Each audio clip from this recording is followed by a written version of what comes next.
When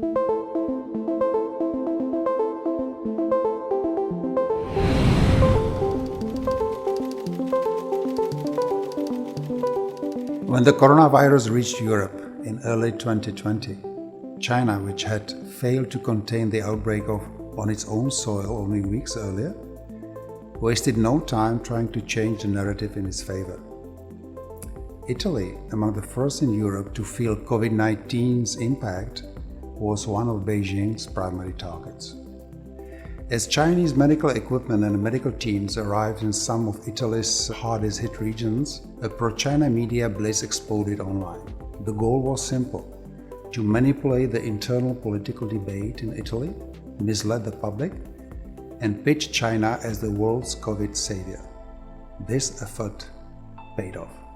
An April 2020 poll found that 52% of Italians felt that China had Italy's best interest at heart, and 36% wanted a stronger future relationship with Beijing. How did China manage to swing public opinion to their side?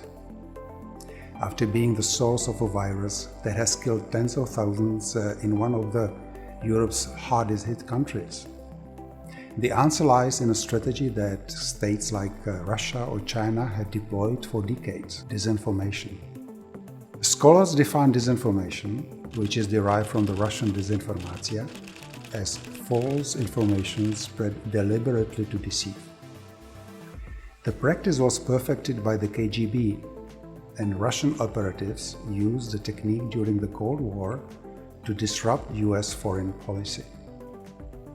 Fittingly, China's false narratives about COVID-19 in Central and Eastern Europe have roots in Russian propaganda protocol. According to research conducted by my company, Semantic Visions, the first COVID-19 focused disinformation appeared as early as January the 20th, 2020, in Russian state-owned media. This false narrative accused the United States of producing COVID-19 as a biological weapon. And it was this Russian narrative that was later taken up by pro-China media and amplified by Chinese governmental propaganda. The story became an important tool for China to divert public attention away from accusations of its initial mishandling of the crisis.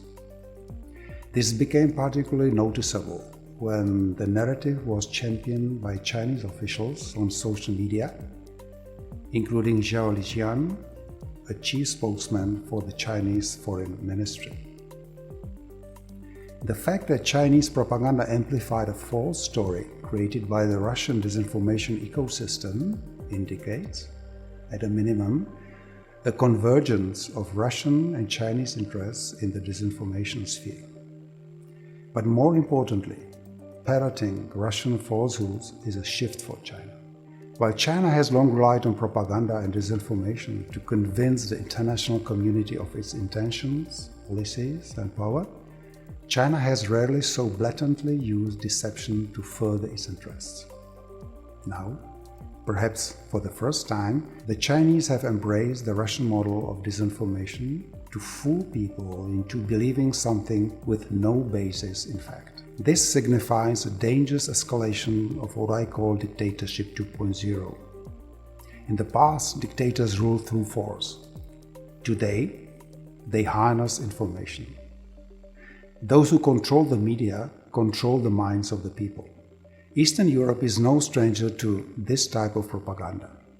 In the Czech Republic, for instance, between the Soviet invasion in 1968 and the fall of communism in 1989, we are fed false stories that a Soviet presence was not an invasion or occupation, but rather brotherly help.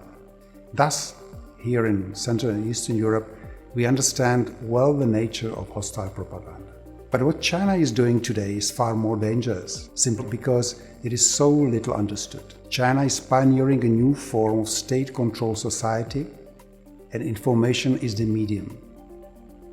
Only with a better informed public and tougher reporting and government control will the true narrative of China's activities in Europe become the prevailing one.